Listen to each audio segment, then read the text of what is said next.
लोगों का मानना है कि जिंदगी बचाने वाली दवाइयां महंगी होती हैं, लेकिन एक भारतीय साइंटिस्ट ने मानने से इनकार कर दिया। ये कहानी है यूसुफ ख्वाजा हमीद की, उस शख्स की जिन्होंने फार्मास्यूटिकल इंडस्ट्री के सबसे बड़े दिग्गजों को चुनौती दी है। ये कहानी उस शख्स की है जिन्होंने एड्स की दवाइयों को $10,000 से घटाकर $1 प्रतिदिन में उपलब्ध करवा दी। आदाब, मैं हूँ आपके साथ अमीना माजिद और आप देख रहे हैं आवाज the voice. Yusuf Khwaja Hamied Indian scientist, businessman और चेयरमैन है सिप्ला कंपनी के, जिनके पिता ख्वाजा अब्दुल हमीद एक इंडियन इंडिपेंडेंस मूवमेंट में एक्टिव रहे थे और उन्होंने 1935 में एक कंपनी शुरू की थी। हमीद विलनेस में पैदा हुए और उनका पालन पोषण मुंबई में हुआ। यूसुफ हमीद सिर्फ सिप्ला के चेयरमैन नहीं, एक वैज्ञानिक नहीं, बल्कि आधुनिक दौर के रॉबिन हुड माने जाते हैं। हमीद को भारत के बाहर सबसे ज्यादा वेस्टर्न फार्मास्यूटिकल कंपनीज को चुनौती देने के लिए जाना जाता है।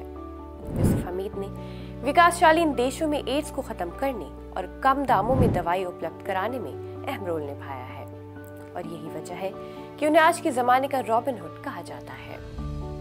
Yusuf multi drug combination pills के विकास में अहम भूमिका निभाने में भी प्रभावशाली रहे हैं, खासकर HIV, एड्स, टीबी, अस्थमा और दूसरी बीमारियों के लिए जो खास तौर से विकासशील देशों को प्रभावित करती हैं। साथ ही बच्चों के लिए दवाओं के फॉर्मुलेशन के विकास में भी, खासकर वो जो गरीब देशों में बच्चों को लाभ पहुंचाती हैं। भारत में बल्क ड्रग्स और एक्टिव फार्मास्यूटिकल इंग्रेडिएंट्स यानी दवाओं में एक्टिव केमिकल कंपाउंड्स का प्रोडक्शन बढ़ाने में उनका रोल भी अहम रहा है। 1961 में हमीद ने इंडियन ड्रग मैन्युफैक्चरर एसोसिएशन की शुरुआत की।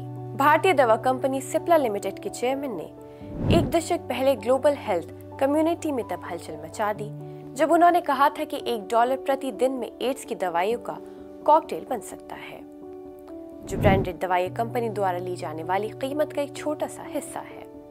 तब से कीमत गिरकर 20 सेंट प्रतिदिन हो गई और अब विकासशील देशों में 6 मिलियन से ज्यादा लोग इलाज करवा रहे हैं, जो 2001 में 2000 से थोड़ा ज्यादा था। वहीं उन्हें 2005 में भारत सरकार द्वारा भारत के तीसरे सबसे बड़े नागरिक सम्मान पद्म भूषण से भी सम्मानित किया जा चुका है। वहीं मई 2021 में फोर्ब्स ने हमीद की नेटवर्थ 3.3 मिलियन होने का अनुमान लगाया था।